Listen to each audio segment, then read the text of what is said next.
Hello बहिणींनो, आज आपण बनवणार आहे झिंगा। त्याला इंग्लिशमध्ये प्रॉन्स बोलतात, आपल्या मराठीमध्ये त्याला झिंगा बोलतात। आता एक चमचा मी दही टाकले, त्याच्यामध्ये आपण मॅरिनेट करणार आहे। एक दिवस आधी म्हणजे रात्री करणार आहे आणि सकाळी त्याची भाजी बनवणार आहे। तर एक चमचा हळद टाकली आपण, अद्रक लसूणची पेस्ट, जे मी भाजून अद्रक लसूण केलेलं आहे, त्या अद्रक लसूणची टेस्ट म्हणजे त्याचा वास खूप छान येतो, म्हणून मी भाजून ठेवत असते आणि करूनच ठेवत असते लसूण, सारखं सारखं सोलायला नको म्हणून। आणि आपण त्याच्यामध्ये एक अंड टाकणार आहे फोडून, आणि उद्या जेव्हा आपण एअर फ्रायर मध्ये ते करणार ना, तेव्हा आपण लिंबू, लाल तिखट आणि अजून थोडे मसाले, आता आपण थोडंसं मीठ टाकूया। उद्या ग्रेव्ही जेव्हा आपण त्याची बनवणार त्यातून मीठ जाणार आहे। आता आपण थोडंसं मसाला टाकूया, गरम मसाला।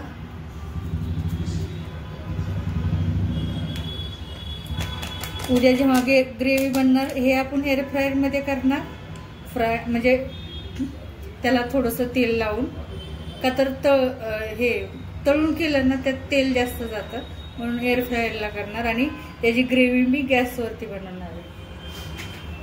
आता आपण टाकला गरम मसाला। आता आपण लाल तिखट ह्याच्यात 1 चमचा टाकणार आहे आणि ग्रेव्ही मध्ये 1 चमचा।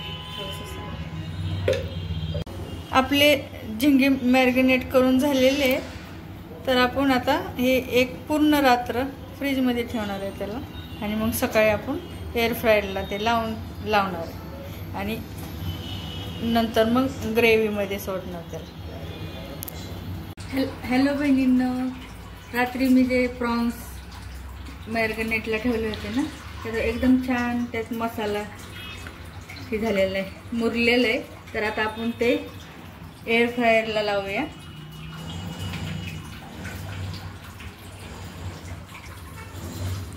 आता आपण लिंबू पिळूया त्यात। कुठलं पण सी फूड बनवताना लिंबू, आंबट पदार्थ त्यात लागतो, म्हणजे त्याचं टेस्ट खूप छान येते। आपण एअर फ्रायरच्या भांड्याला थोडंसं तेल लावलेलं आहे, का तर एअर फ्रायर मध्ये जास्त तेल लागत नाही। आणि हे तव्यावरती पण आपण आधी भाजून घेऊ शकतो, मग ग्रेव्ही मध्ये सोडू शकतो। पण एअर फ्रायरचा फायदा हे आहे की त्यात तेलाची क्वांटिटी कमी लागते, म्हणून मी ते एअर फ्रायरला लावते। तुम्ही तव्यामध्ये पण भाजून घेऊ शकता। एक पूर्ण लिंबू पिळलेला आहे मी त्यात। आता आपण एअर फ्रायरला लावत आहे। ह्याच्यात आज पहिलेच सेटिंग आहे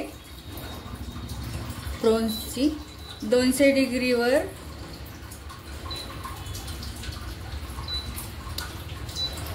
12 मिनिटासाठी आपण लावूया, कारण हे लगेच पटकन शिजलं जातं। आता आपले प्रॉन्स कुक झालेले आहेत, तर आता आपण ग्रेव्हीची तयारी करणार आहोत। आपण ग्रेव्हीसाठी मोठे मोठे कांदे कापून घेतलेले, टमाटर, कांद्याची पात, कढीपत्ता, अद्रक लसूणची पेस्ट आणि गरम मसाला जो घरी बनवलेला आहे। तर आता आपण कढई टाकून घेतलेले, आपण तेल सोडूया त्यात। आपले प्रॉन्स ऑलरेडी कुक झालेले आहेत, म्हणजे एअर फ्रायर मध्ये, फक्त आपल्याला तर त्याची ग्रेव्ही तयार करायची। त्यासाठी आता मी तेल टाकलं कढईमध्ये। तेल तापल्यानंतर जिरे मोहरी, जिरे मी 2 चमचे टाकणार आहे, छोटा चमचा आहे माझा, 2 चमचे टाकणार आहे जिरे। मोहरी 1 चमचा, मोहरी चांगली तडतडू द्या। नंतर मग आपण टाकणार आहे त्याच्यामध्ये कढीपत्ता,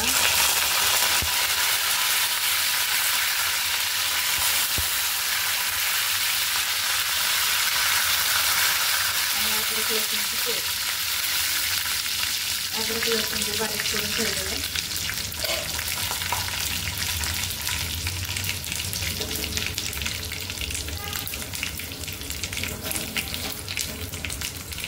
कोथिंबीरची कमी ॲक्च्युली माझ्याकडे घरी कोथिंबीर नाही, कोथिंबीर पाहिजे. मी रात्रीच मॅरिनेट करून ठेवलेले होते ते, आता खूप पण झालेले. तर आता आपण टाकूया टमाटर.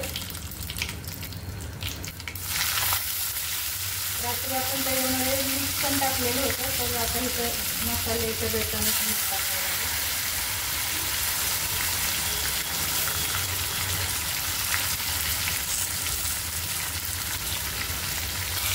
मसाला एकदम छान परतून घ्यायचा, म्हणजे आपण ग्रेव्हीचं बारीक करून पिसून घेतलेलं नाही आहे.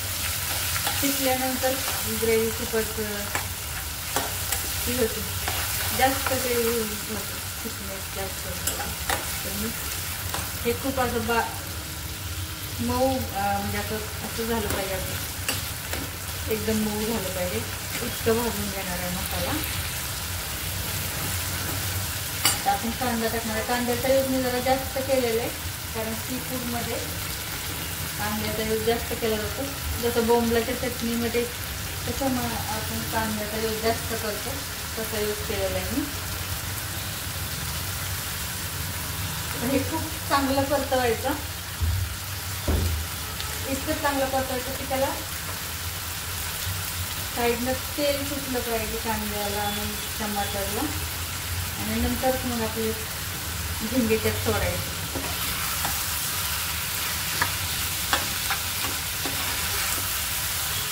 ग्रेव्ही मिक्सरमध्ये पण बारीक करून घेऊ शकतो, पण आमच्यात इतकं आवडत नाही. असं सी फूड म्हणजे हे बोंबील वगैरेला जसं असतो ना कांदा भाजलेला, तसं आवडतो म्हणून मी असं भाजलेलं. तर आपण एकदम छान परतून घेऊया. हे सी फूड्समध्ये कांदा जास्त घेतल्यानंतर त्याला टेस्ट पण खूप छान येते.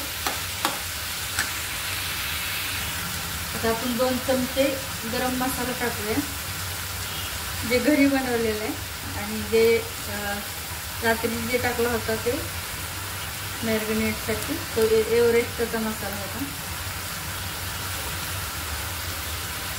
हा वाला आपण घरी बनवलेला आहे. लवंग, दालचिनी, मिरी या सर्वांचं किसून म्हणजे पहिले परतून घेऊन नंतर किसून ठेवलेलं, त्याचा वास खूप छान येतो. रात्री आपण जी मॅरिनेट करताना ग्रेव्ही झाली होती ना, ती वाली ग्रेव्ही थोडीशी टाकूया त्यात. आपल्या एवढ्यातच होऊन जाईल थिकनेसपणा त्या ग्रेव्हीचा. खूप छान परतवायचे.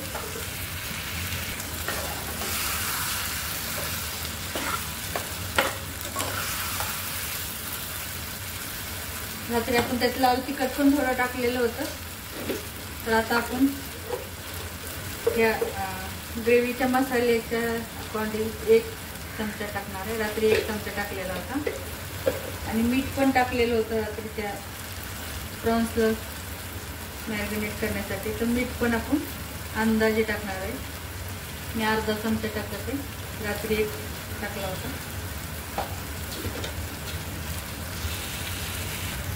1 चमचा आपण हळद टाकतोय.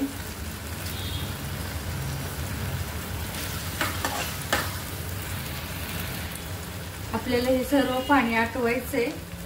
आता मी थोडंसं दही टाकत आहे, रात्री पण मी टाकलेलं होतं ग्रेव्हीसाठी. आता हे ग्रेव्हीसाठी टाकत आहे थोडंसं दही.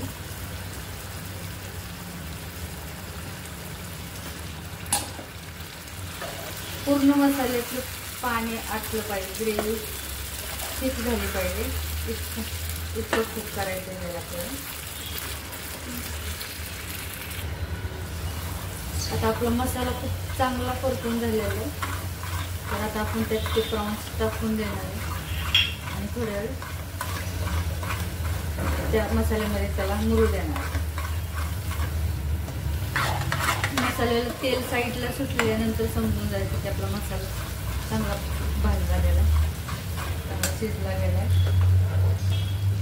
आपण ते प्रॉन्स टाकूया.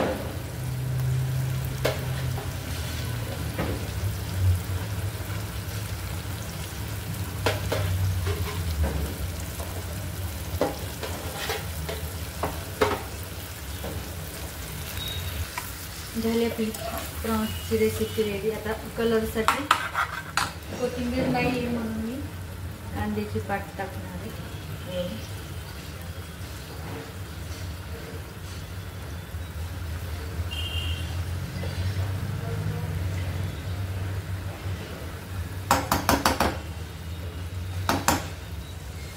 डेकोरेट केल्यानंतर खाण्याची पण खूप इच्छा होत असते. म्हणजे दिसायला भाजी छान नसली आणि खायला पण छान असली तर छान वाटतं. आता आपण थोडा वेळ झाकून ठेवणार आहे. झाली आपली झिंगा रेसिपी रेडी. बहिणींनी माझा व्हिडिओ आवडल्यास माझ्या व्हिडिओला लाईक करा, माझ्या चॅनलला सबस्क्राईब करा. थँक्यू.